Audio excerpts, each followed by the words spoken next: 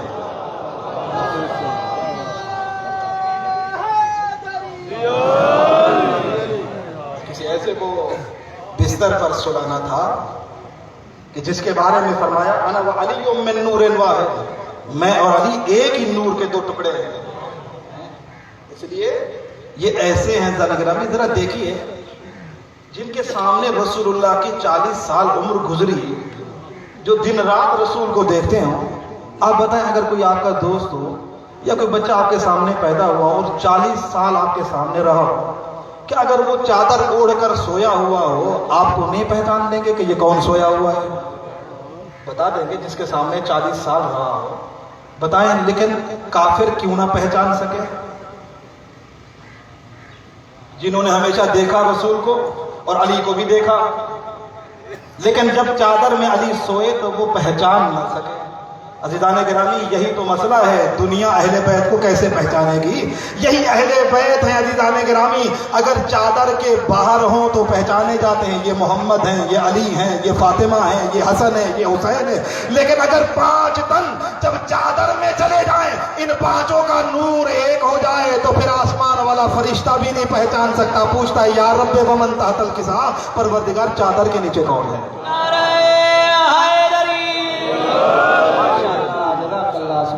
یہی تو آل محمد کا تعارف ہے، یہی آل محمد کا تعارف ہے، جب چادر میں آ جائیں تو پھر روز کا آنے والا فرشتہ بھی نہیں پہچان سکتا، وہ بھی ان کے نور کو نہیں درک کر سکتا۔ عزیزان محترم، یہ مجبوری تھی کہ یہ سب سے بڑی فضیلت بھی ہے کہ رسول اللہ نے علی کو اپنے بستر پر سلایا، اور یہ تو پہلی فضیلت کہ علی کو اپنے بستر پر سلایا۔ اچھا، ایک مجبوری یہ تھی کہ آپ ذرا دیکھیے، ہمیں وجہ معلوم ہوئی کہ جب بی بی ام حبیبہ نے، رسول اللہ کی بیوی ہیں اور ابو سفیان کی بیٹی ہے، رسول اللہ کی زوجہ ہے، ایک دن ابو سفیان اپنی بیٹی کے گھر آئے، رسول اللہ کے گھر داماد کا گھر ہے، آ کر بیٹھ گئے رسول اللہ کے بستر پر۔ جب بستر پر بیٹھے تو بیٹی نے کہا بابا یہاں سے اٹھ جاؤ۔ کہا کیوں؟ کہا اس لیے کہ یہ افضل کا بستر ہے، یہاں کم تر نہیں بیٹھ سکتا۔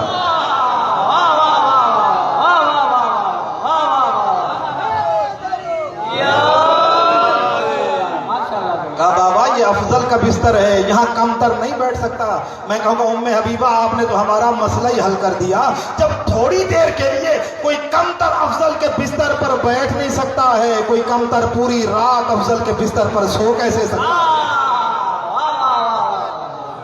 اس لیے تو علی کو سلا کے گئے، افضل کے بستر پر افضل ہی سوئے گا، کوئی کمتر نہیں سو سکتا ہے۔ عزیزان گرامی، رسول اللہ جب گئے تھے نا تو کافروں اور مشرکوں کی امانتیں رسول اللہ کے پاس تھیں، مشرکوں اور کافروں کی امانتیں ہمارے رسول کے پاس۔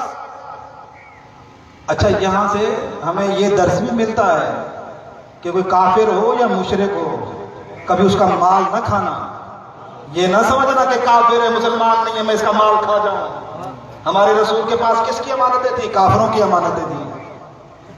ایسی امانت دکھائی، ایسا کردار پیش کیا کہ کافر بھی جس کو صادق و امین کہیں وہ ہمارے رسول ہیں۔ اب رسول اللہ کے پاس تھی امانتیں۔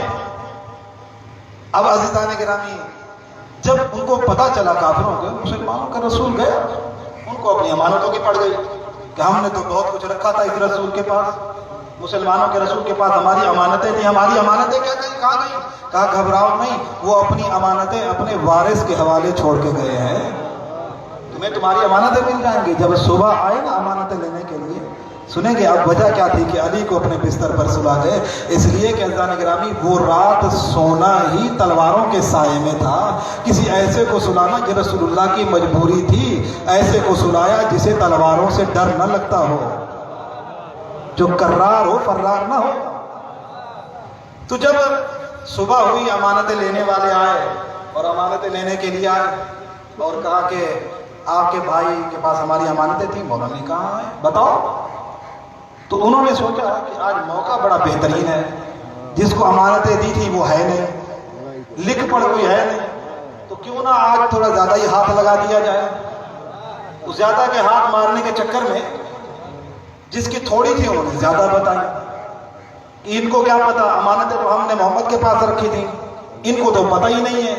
جب انہوں نے امانتیں بتائیں، مولا نے کہا کہ اس میں امانتیں تو اتنی نہیں ہیں جتنی تم بتا رہے ہو۔ کہا نہیں ہماری اتنی ہے۔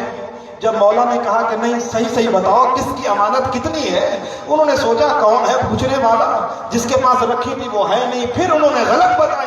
جب غلط بتائیں تو علی بولتے ہیں اب تم پیچھے ہٹ جاؤ، اب تم نہیں بتاؤ کہ امانتیں کس کی کتنی ہے، اب تم نہیں بولو گے، پیچھے ہٹ جاؤ، وہاں کھڑے ہو جاؤ، اب تم نہیں تمہاری امانتیں بولیں گی، اور صرف امانتیں بولیں گی نہیں، یہ بھی بتائیں گی کس کس کی ہے اور کتنی کتنی ہے۔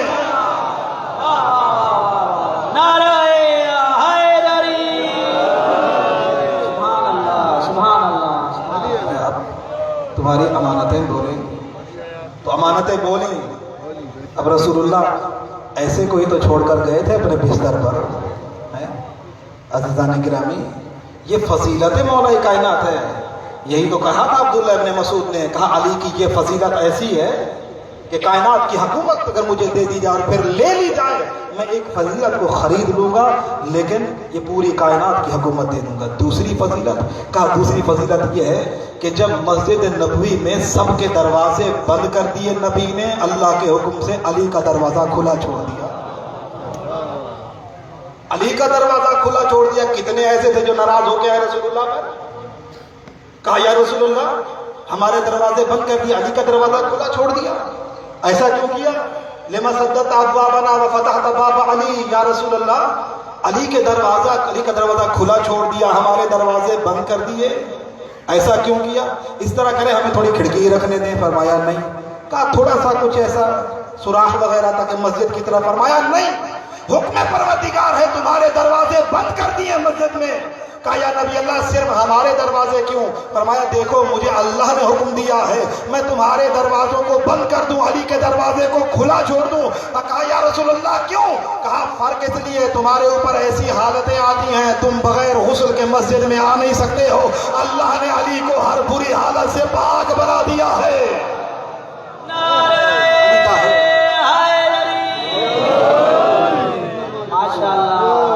علی ایسی حالتوں سے پاک ہیں، یہ ہیں کہ جن کو اللہ نے پاک و پاکیزہ بنا کے بھیجا ہے۔ اس کائنات میں ان سے پاک و پاکیزہ ہے کون کہ جیسا اللہ نے ان کو پاک و پاکیزہ بنایا ہے۔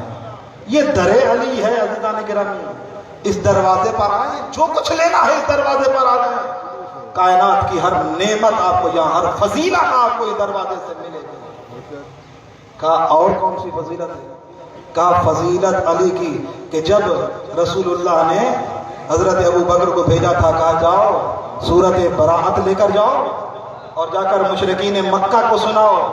یہ پڑھیے، تاریخ پڑھیے عزیزان گرامی، کچھ لفظ اپنی طرف سے نہیں ہے، یہ تاریخ ہے، اس کو دوسروں نے بھی لکھا ہے۔ کہا رسول اللہ نے جب بھیجا تھا پہلے خلیفہ کو، کہا کہ جاؤ یہ جا کر مشرکین مکہ کو سورہ براءت کی تلاوت کر کے سناؤ۔ جب وہ لے کر گئے تو جبرائیل اترے، یا رسول اللہ اللہ حکم دے رہا ہے یہ فریضہ یا آپ خود انجام دیں یا پھر اسے بھیجیں جو آپ جیسا ہو۔ یا رسول اللہ یا خود جائیں یا پھر اسے بھیجیں جو آپ جیسا ہو۔ عزیزان گرامی، یہی تو فضیلت ہے اہل بیت کی۔ ہم اس لیے کہتے ہیں کہ اہل بیت کا مرتبہ رسول اللہ کے بعد اہل بیت کا مرتبہ ہے، صحابہ کا مرتبہ نہیں ہے۔ صحابہ کا مرتبہ بعد میں آتا ہے، پہلے اہل بیت کا مرتبہ ہے۔ اس لیے کہ ہر میدان میں آپ دیکھیے، چادر تطہیر میں ہوں تو بھی اہل بیت رسول کے ساتھ ہیں،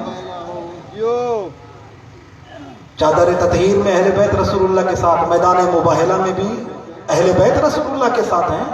تو اس لیے ہم کہتے ہیں کہ آپ ادب رکھیں، ہم بھی مانتے ہیں صحابہ کو، لیکن ہم یہ کہتے ہیں کہ جو قانون کی بات ہے، جو اصول کی بات ہے وہ مانیں، جہاں اہل بیت کا مرتبہ ہے اہل بیت کو رکھیں۔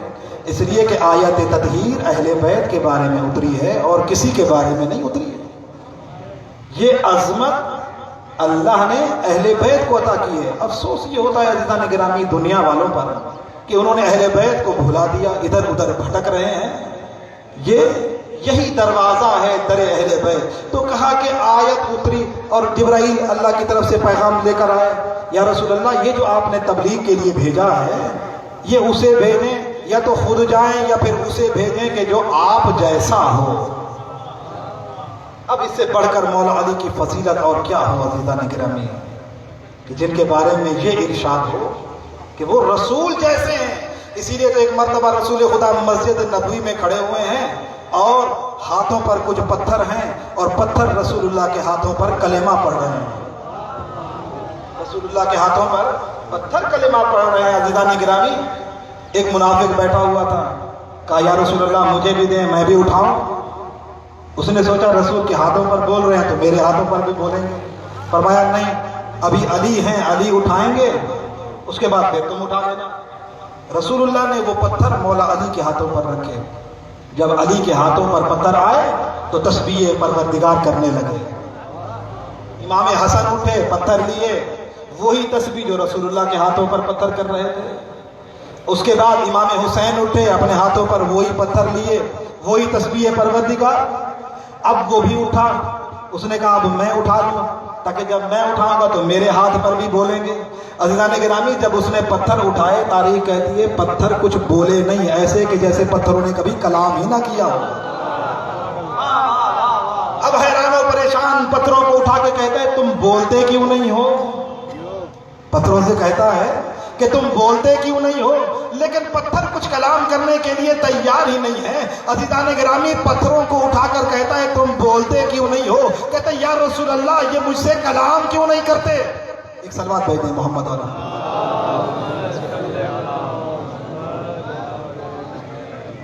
کہا ابھی تو بول رہے تھے، رسول کے ہاتھوں پر بھی پتھر بولے، علی کے ہاتھوں پر بھی بولے، حسن کے ہاتھوں پر بھی بولے، امام حسین کے ہاتھوں پر بھی بولے۔ کہا جب میں نے اٹھائے میرے ہاتھوں پر نہیں بول رہے۔ رسول نے فرمایا ان سے پوچھو یہ بولتے کیوں نہیں ہیں؟ کہا ان سے خود پوچھ لو۔ اب عزیزان گرامی پتھروں نے جو جواب دیا ذرا ہم بھی ذرا اس منافق کو کچھ کہہ لیں، تھوڑا دو جواب ایک بات ہم بھی کر لیں اس سے کہ تم پتھروں کو ہاتھوں پہ اٹھا کے پریشان ہو اور پوچھ رسول اللہ سے رہے ہو یا رسول اللہ یہ بولتے کیوں نہیں ہیں؟ میں کہوں گا ذرا تم خود ان پتھروں سے بولو، یہ تو چھوٹے چھوٹے ہیں، تمہارا پتھروں سے پرانا رشتہ ہے۔ ارے یہ تو چھوٹے چھوٹے ہیں، ان سے خود پوچھو، بتاؤ تم بولتے کیوں نہیں ہو؟ جب اس کو رسول اللہ کا حکم ہوا کہ تم خود پوچھو، جب اس نے خود پتھروں سے کہا، اب چونکہ حکم رسول ہوا تھا، اب کہا رسول کہہ رہے ہیں بتاؤ تم بولتے کیوں نہیں ہو؟ جب اس نے کہا نا بولتے کیوں نہیں ہو، اب پتھر بولے۔ سنیں بولتے ہوئے کیا کہتے ہیں؟ پتھر کہتے ہیں ہم کسی کے ہاتھ پر بولتے نہیں ہیں مگر اس کے ہاتھ پر بولتے ہیں جو نبی ہو یا نبی جیسا ہو۔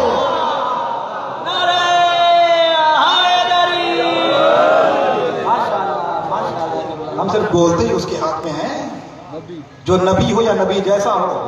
ہم اسی لیے کہتے ہیں آؤ در اہل بیت پر آ جاؤ، دین لینا ہے تو اہل بیت کے دروازے پر آؤ، عقیدہ توحید درست کرنا ہے تو در اہل بیت پر آ جاؤ، نبوت کا عقیدہ لینا ہے در اہل بیت پر آ جاؤ، آؤ اگر دین کا حلال و حرام سیکھنا ہے تو در علی پر آ جاؤ۔ اس لیے کہ ادھر ادھر جانے کی ضرورت نہیں ہے، ہم بڑے خوش نصیب ہیں اہل بیت کے چاہنے والے۔ عزیزان گرامی اللہ کا شکر ادا کریں، اس پروردگار نے آپ کو ہمیں ایسی نعمت عطا کی ہے، ایسی نعمت کسی کے پاس نہیں ہے۔ عزیزان گرامی یہ محبت اہل بیت سب سے بڑی نعمت ہے، ایسی نعمت کسی ہر ایک کو نصیب ہوتی نہیں ہے۔ اسی لیے امام صادق نے فرمایا اگر ہمارے جد علی ابن ابی طالب کی ولایت کی ٹھنڈک اپنے دلوں میں محسوس کرنا تو اپنی ماں کو دعا دینا.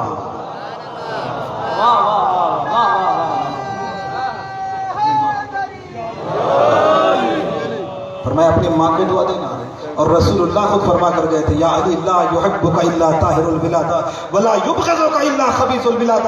علی تجھ سے محبت وہی کرے گا جس کی ولادت پاک ہوگی, تجھ سے نفرت اور بغض وہی رکھے گا جس کی ولادت میں نجاست ہوگی. اللہ نے اتنا محترم بنایا, اتنی عزت دی ہے, ایسی نعمتیں ہیں کہ ہم ان نعمتوں کا شکریہ ادا کرتے رہیں تو کم ہے. عزیزان گرامی, یہ جو ولایت, بس آخری بات آپ کی خدمت میں عرض کروں, یہ ولایت علی کوئی عام نعمت نہیں ہے. عزیزان گرامی, ہمیں تاریخ میں دو جملے ایک ہی لب و لہجے کے ملے ہیں, دو جملے ایک ہی لب و لہجے کے. ایک جملہ قرآن میں ملا, ارشاد رب العزت وَلَوْ أَنزَلْنَا هَذَا الْقُرْآنَ عَلَى جَبَلٍ لَرَأَيْتَهُ خَاشِعًا مُتَصَدِّعًا مِنْ خَشْيَةِ اللَّهِ. اللہ فرماتا ہے اگر ہم قرآنوں کو پہاڑوں پر نازل کرتے, پہاڑ ریزہ ریزہ ہو جاتے. اللہ نے قرآن پہاڑوں پر نازل نہ کیا کیونکہ پہاڑوں میں طاقت نہ تھی کہ قرآن کو برداشت کرتے. اللہ نے قرآن کے لیے قلب مصطفیٰ کا انتخاب کیا, اس لیے کہ پہاڑ میں اتنی طاقت نہ تھی جتنی قلب مصطفیٰ میں طاقت تھی. اللہ نے قرآن کے لیے قلب مصطفیٰ کا انتخاب کیا. یہ جملہ قرآن میں ملا, اسی لب و لہجے کا جملہ علی کے نہج البلاغہ میں ہے. علی فرماتے ہیں اگر اللہ میری ولایت کو پہاڑوں پر نازل کرتا, پہاڑ ریزہ ریزہ ہو جاتے. اللہ نے میری ولایت کے لیے مومن کے دل کا انتخاب کیا ہے.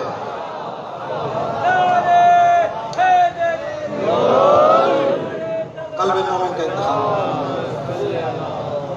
ولایت علی کے لیے اللہ نے قلب مومن کا انتخاب کیا ہے. یہ ولایت علی دلوں میں ہے, اتنی عظیم نعمت اللہ نے دی ہے. تو پھر ہم بھی ثبوت دیں کہ ہم بھی اہل بیت کے سچے شیعہ ہیں, ہم ان کے سچے ماننے والے ہیں. وہ کیسا شیعہ ہے کہ نماز کے وقت گھر سویا رہے, آذان ہوتی رہے, اس کو پرواہ ہی نہ ہو. علی کا سچا شیعہ ایسے ہوتا ہے کہ آذان سننے کے بعد پرواہ ہی نہ ہو, نہ کبھی روزے کا پتہ ہو. نہیں حضرت, ہمارے امام پاک ہیں, وہ ہدایت کے لیے آئے. ہم نے دین در اہل بیت سے لیا ہے, کسی اہل غیر کے در سے نہیں لیا. اسی لیے میں نے سکھر میں یہ جملہ کہا تھا, میں نے کہا کہ